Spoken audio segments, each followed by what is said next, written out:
Alrighty. Hello, everybody.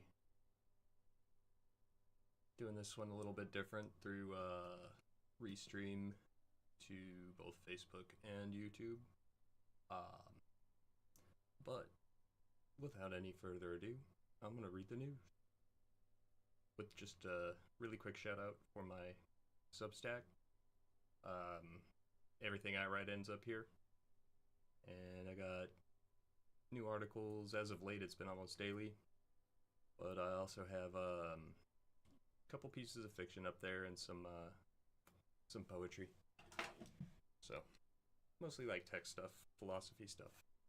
Anybody would find it interesting. But let's go ahead and with the first story we got. So from the Post-Millennial, we've got breaking: FBI says it has arrested Afghan man who was planning U.S. election day attack on large crowds. Gee, imagine that. So agents arrested Nasir Ahmad Tawedi, 27, of Oklahoma City, Oklahoma, after an investigation that discovered the man had been stockpiling automatic weapons and had been in the process of liquidating his family's assets. First off, I'd like to point out, those are generally pretty fucking hard to get. $200 tax stamp. They cost a lot to feed, plus the thing itself costs a lot. I wonder if they were legal. Agents arrested him after investigation. We already read that part. He disclosed he has a juvenile co-conspirator and that they both expected to die as Islamic martyrs. Fundamentalism making a comeback. He had bought a one-way ticket for his wife and child to travel back to Afghanistan. He entered the U.S. in 2021 on a special immigrant visa, was charged with conspiring and attempted to provide material support to the Islamic State group. Came in on a special immigrant visa. What are those? Really quick, I just want to... What is the classification?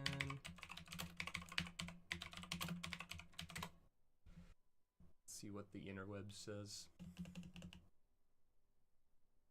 Programs for receiving U.S. visa. The program administered under the Defense Authorization Act, fiscal year 2008. Oh, well, thank you, Obama. Thanks, Obama. Wait, no, Obama was sworn in 2009, wasn't he? Yeah. He would have been running in 2008. So that's Bush. Alright, checkmate, atheists. Anyway. Full statement from the FBI is as follows. Justice Department today announced charges against citizen of Afghanistan residing in Oklahoma City, Oklahoma. What is it about Oklahoma City, too, by the way, McVeigh? For conspiring to conduct an election day terrorist attack in the U.S. on behalf of the Islamic State of Iraq and Al-Sham, or otherwise known as ISIS, a designated foreign terrorist organization, FTO. According to criminal complaint filed today, Nasir blah blah blah conspired and attempted to provide material support to ISIS and obtain firearms and ammunition to conduct a violent attack on U.S. soil in the name of ISIS. As part of the plot, the defendant allegedly took steps to liquidate his family's assets, resettle members of his family overseas, acquire AK-47 assault rifles and ammunition, and commit a terrorist attack on the U.S. Those aren't easy to get. Let's just, I just want to, for illustrative purposes, I'm just curious what the price on one of those might be. Kalashnikov AK-47. So these are all semi. Do we have any? We filtered by NFA.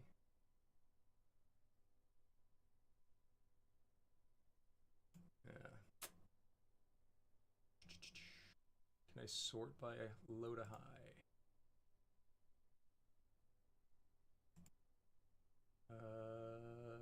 Price, high to low. Oh, gotta enable scripts, damn it. Beep, beep,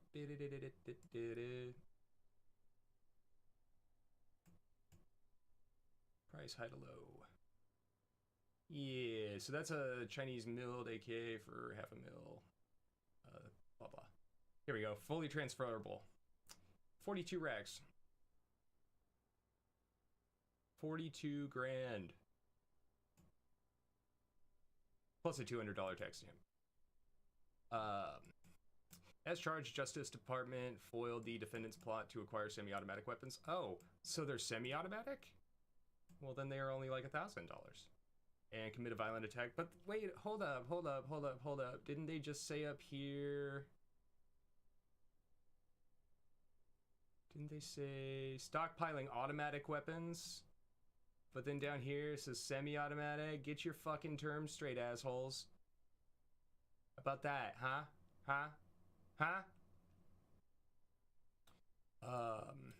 Semi-automatic weapons commit a violent attack in the name of ISIS on U.S. soil on Election Day, said Merrick Garland. We will continue to combat the ongoing threat of ISIS and its supporters posed to America's national security, and we will identify, investigate, and prosecute the individuals who seek to terrorize the American people. I am deeply grateful to the public servants of the FBI, National Security Division, and the U.S. Attorney's Office for the Western District of Oklahoma for their work to disrupt the attack and for the work they do every day to protect our country. Defendant motivated by ISIS allegedly conspired to commit a violent attack on Election Day here on our homeland, said Christopher Wray. I'm proud of the men and women of the FBI who uncovered and stopped the plot before anyone was harmed. Terrorism is still the FBI's #1 priority, and we will use every resource to protect the American people. Thanks to relentless efforts of the FBI, National Security Division, counterterrorism, blah, blah, blah, blah. Everybody's just giving thanks and sucking each other off. According to the criminal complaint, as part of the investigation, they searched his phone, obtained communications between him and the person who facilitated recruitment, training, and indoctrination of persons who expressed interest in terrorist activity, and who he understood to be affiliated with ISIS.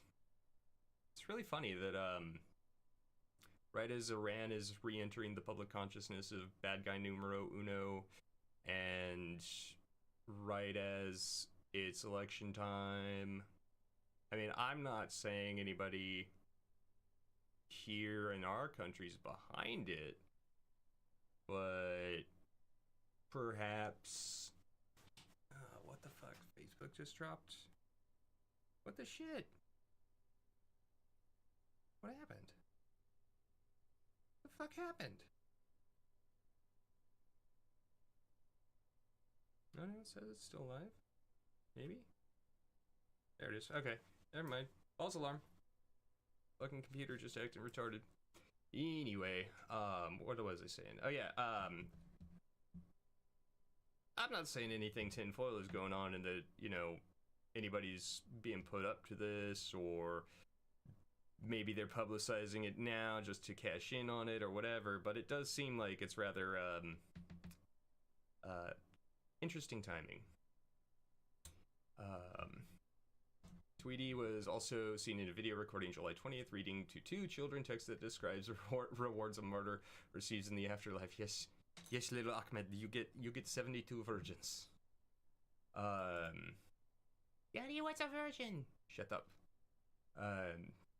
Also allegedly accessed, viewed, and saved ISIS propaganda on his iCloud, and well, that's a violation of his First Amendment. You can do that all you want. Go right ahead, buddy. Participated in pro-ISIS Telegram groups and contributed to a charity. Okay, that's illegal. But, you know, the other part, that's First Amendment. Complaint alleges that while liquidating their family's assets prior to the attack, Tweety and his co-conspirator, who is a juvenile, advertised the sale of the family's personal property on Facebook. And the FBI's direction, a confidential human source responded to inquire if a computer was still for sale. FBI noticed that he needed the computer for a new gun business which he was starting, which ultimately led Tawadi and the juvenile to meet with the source and other FBI assets at a rural location to test firearms. He expressed interest in purchasing 2 AKs, mags, and ammo. According to the complaint filed on October 7th, interesting timing, they met with FBI assets in a rural location, purchased, received, and took possession of 2 AKs, 10 mags, and 500 rounds of ammo. Upon receipt of the rifles and ammo, they were arrested. In his seized communications, he allegedly indicated that his attack was planned for Election Day, and in a post-arrest interview, he allegedly confirmed the attack was planned for Election Day, targeting large gatherings of people, during which he and the juvenile expected to die as martyrs. Well, at least they had the right expectations for how things were going to end. Charged with conspiring and attempting to provide material support to ISIS, which carries a maximum prison sentence of 20 years, and receiving a firearm to be used to commit a felony or federal crime of terrorism, which carries a maximum prison sentence of 15 years if convicted. The case being investigated by the FBI Oklahoma City Field Office with valuable assistance from the Oklahoma City Police Department and the Moore, Oklahoma Police Department. Assistant U.S. Attorneys General Jessica L. Perry, Matt Dillon, and Mark Stoneman for the Western District of Oklahoma, and trial attorneys George C. Crahy and Everett McMillan of the National Security Division's Counterterrorism Section are prosecuting the case. God, that's a lot of syllables at the end there. Well, yeah.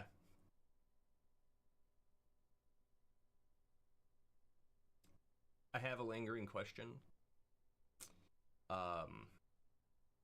Actually, several.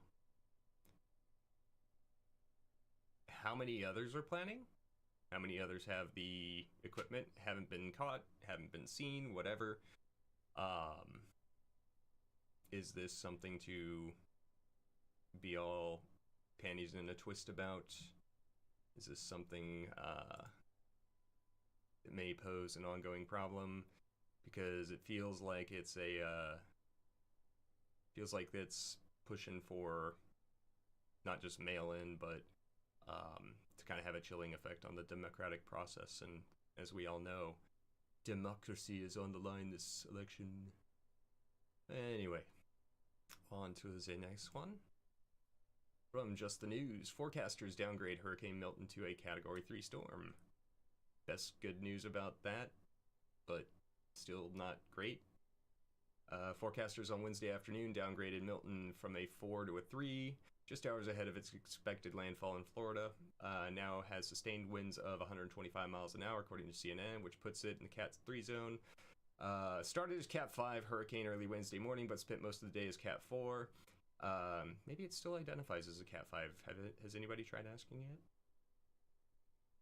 Change is not expected to drastically decrease its impact on Florida. The shift comes after NWS told Florida residents still in the Sunshine State to shelter in place. The warning also comes as the state issued more than 50 tornado warnings as of 3 p.m., with at least 11 confirmed tornadoes being spotted so far. Bulk of the tornado warnings were issued in Miami. And that is that for that.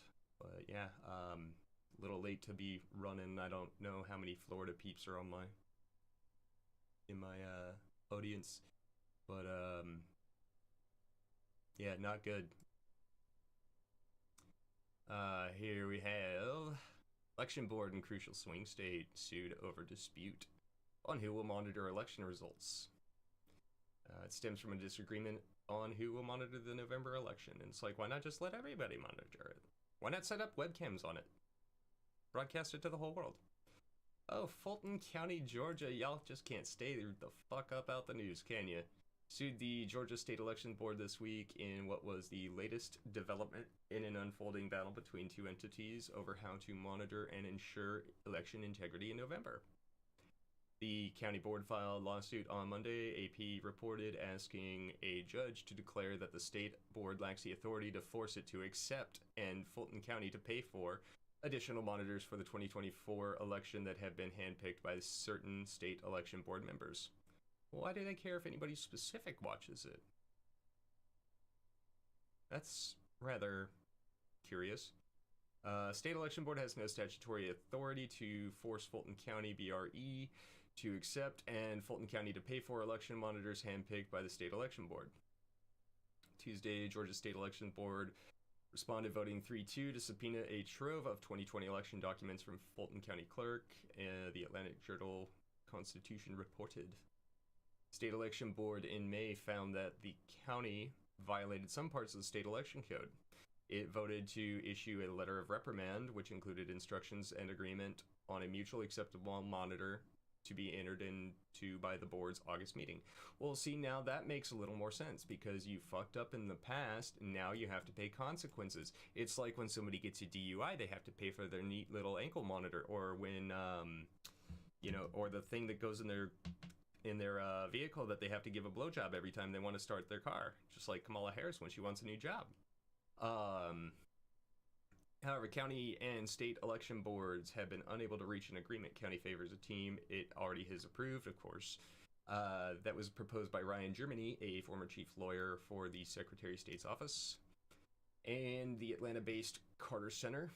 The Trump-endorsed majority, like I had to throw that in there, of the state election board has proposed an alternative slate that includes people who question the results of the 2020 presidential election. See, now I would probably say that those would be good people to have on there. They're going to be actually paying the fuck attention, not watching TikTok.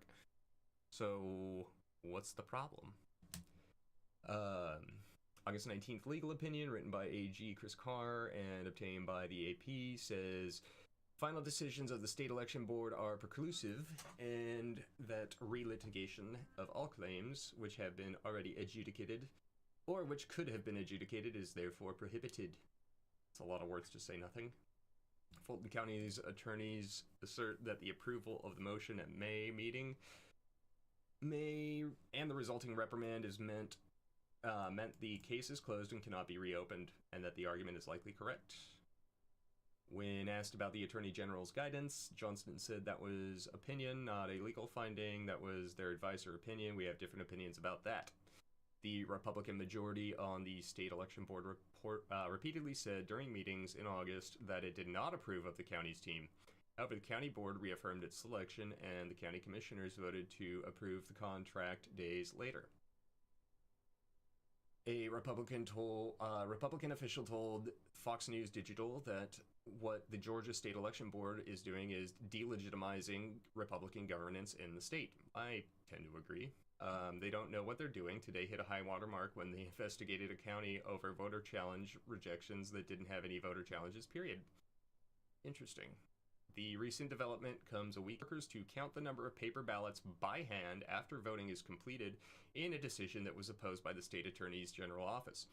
The Secretary of State's office and the Association of County Election Officials, but supported by many conservatives. I don't think that that's a big ask. I think that, make sure you have the right amount, when voting's done, get a total of the ballots, so you have a total number before anything's counted. That way, when everything's counted, we can make sure the numbers still line up. It's so funny to me that the people screaming the loudest about threats to democracy and democracy in general are the same people that do not want any sort of investigation, oversight. I mean, it's like the 2020 election thing, if you look at it, and none of the court cases saw the inside of a courtroom.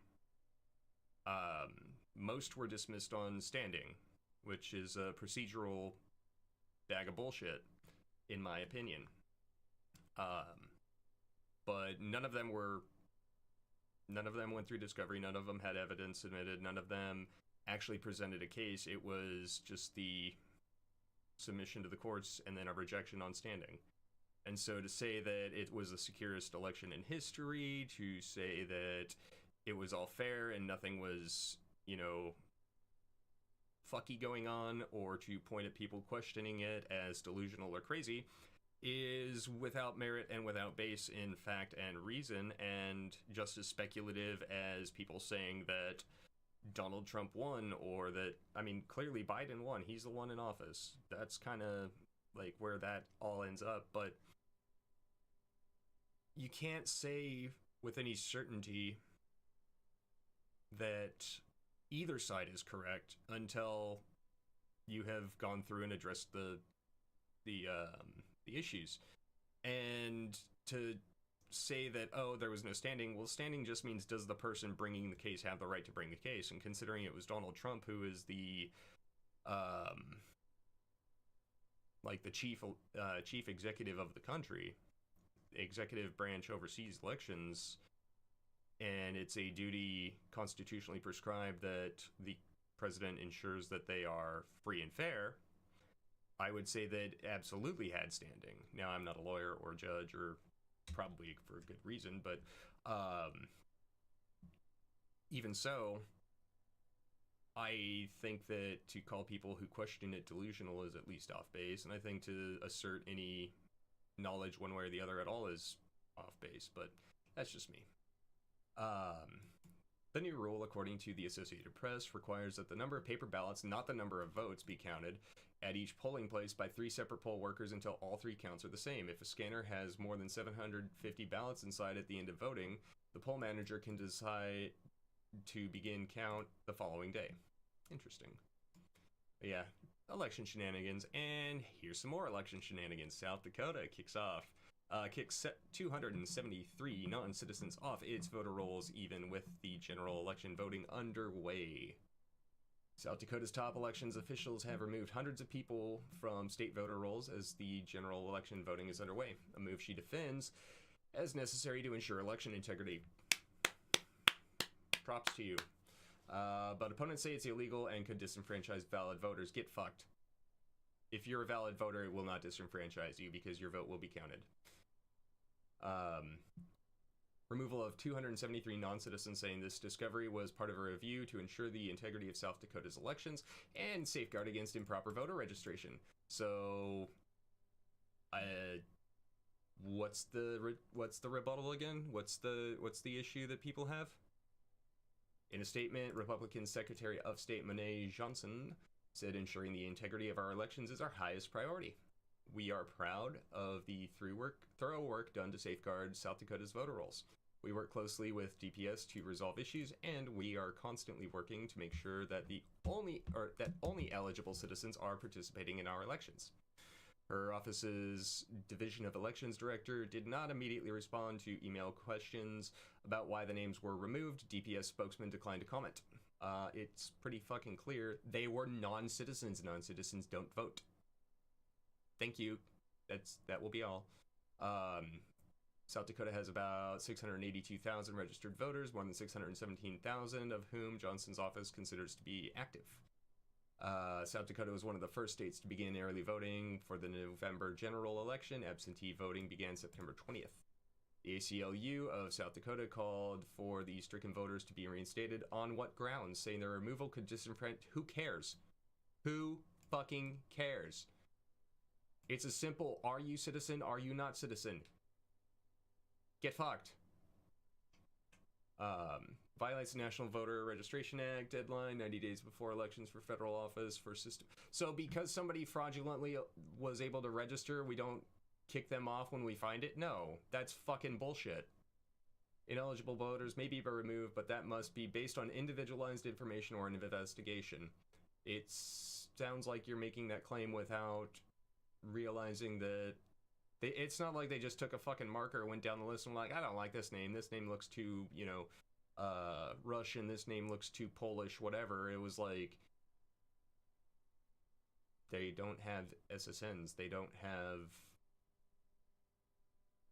citizenship. Like, there are these are things that are easily fucking verifiable. I mean, kind of was supposed to be the thing that you had to do before you got work. Shit. While the state can make individualized inquiries into specific voters with evidence to support its claims, that individual is not legally eligible to vote. It cannot enact blanket purges based on potentially inaccurate databases this close to the election. It looks like they did, and also, how do you know they didn't do it one by one? Risk of disenfranchising eligible voters at this late stage is simply too high when we have a mere 13 days before voter registration deadline. It wasn't clear if the 273 were told that their names were removed from the voter roll or whether they could face perjury charges for illegally registering. So, okay. And then there's that. Right there. So if they were removed and they would face perjury because they weren't citizens, then what's the ACLU's argument? Are they actually citizens? They're actually citizens, yeah, fine, whatever, sue the shit out of them. But, nah. Voters will be deciding a number of high-profile ballot questions this fall, including a measure to enshrine the right to kill babies, to legalize marijuana, and repeal the state food tax. Wow. That's kind of fucked, South Dakota. Similar controversies over registered voters being removed from voter rolls have arisen in other states such as Ohio and Virginia. Voter registration lists have also been a target of conservative groups ahead of the 2024 election. Okay, well, yeah. So we want to make sure that democracy is protected, because democracy is under... illegal people, or people who aren't citizens voting in our elections, is a threat to democracy. Much larger of a threat to democracy than evil orange Hitler man. But I digress. And for this one, we got video shows vandals smashing Representative Adriano Espaillat's office with a hammer and red paint. Free Gaza.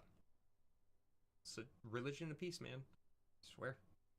Hateful anti-Israel vandals who tried to destroy Rep. Adriano Espaillat Washington Heights office were caught in surveillance footage exclusively obtained by the Post. Footage shows two thugs wearing hoods and surgical masks beginning Tuesday's rampage by lifting a roller door that had been protecting the workplace of the lawmaker, who has been targeted before over his support of the Jewish community. Jackasses. As the 90-second clip continues, and they call the right the Nazis, but here they are going after this guy who supports Jews. What the fuck? 90-second clip continues. One of the masked vandals begins viciously hammering the glass windows, while the other begins to saturate the area in blood red spray paint before they both leave abruptly. Congressman said he was shocked to find shattered glass and pools of red paint with the words Free Gaza scrawled on the back of the sidewalk. Still, he knew he would be target for anti-Israel groups protesting on October 7th, though, noting that he'd been named on a flyer. He told the Post on Tuesday. Instead of appealing for peace for a solution to the conflict and justice, they resorted to violence and vandalism, which I thought was really sad and unfortunate. He's spoken up when students have been attacked by anti-Israel groups. Police and congressmen confirmed that as many as 4 suspects had come to destroy his office, although the footage only shows 2 people, and it's being investigated as a hate crime. Hate crimes are dumb. Just investigate it for what it is, and smack these assholes with a fucking hammer if you find them. Vandalism was reported at 4:15 a.m., said it happened around 3. He and his staff worked around the clock to clean up the mess, despite the incident leaving 5 staff who worked there shaken. So shaken. Second attack on Washington Heights office, which was spray painted by a vandal, September 27th as well.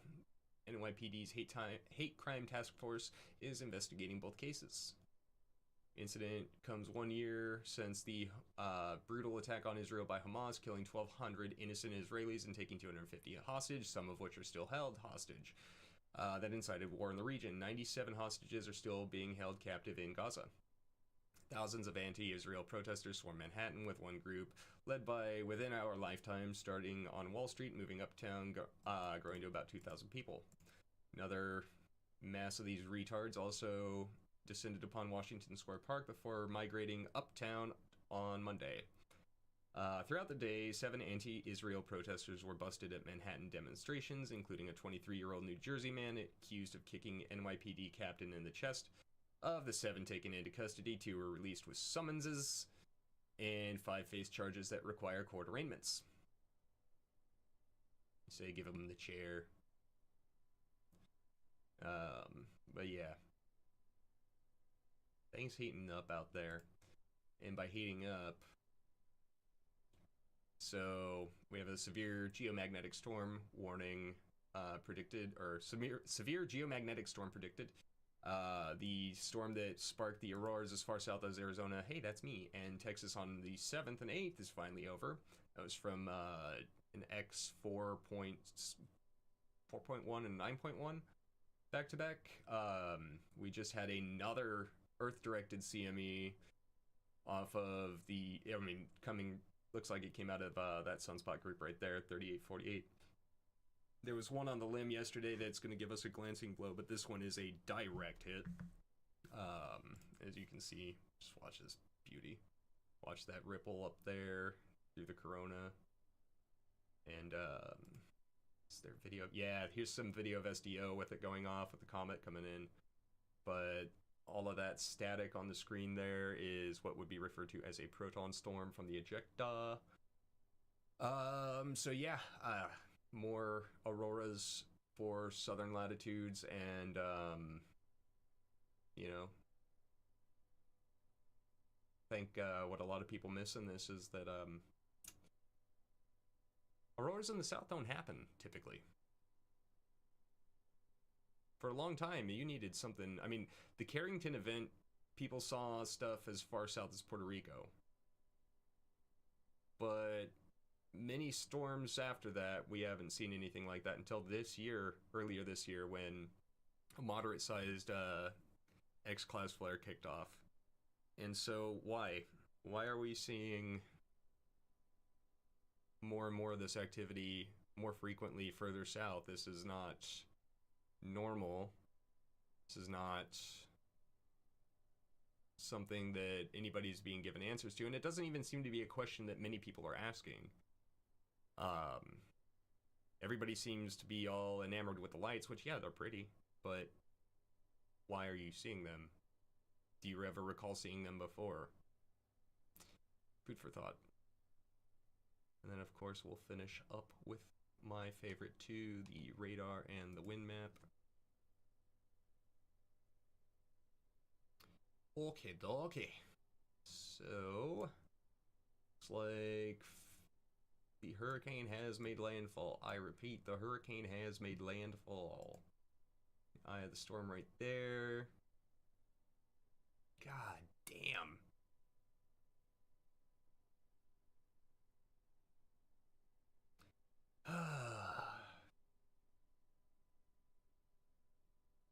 That shit's gonna be brutal, yo.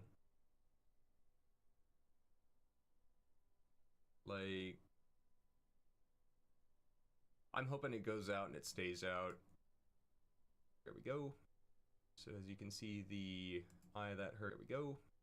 So as you can see, the eye of that hurricane right there. 972 HPA. What is that? HEPA.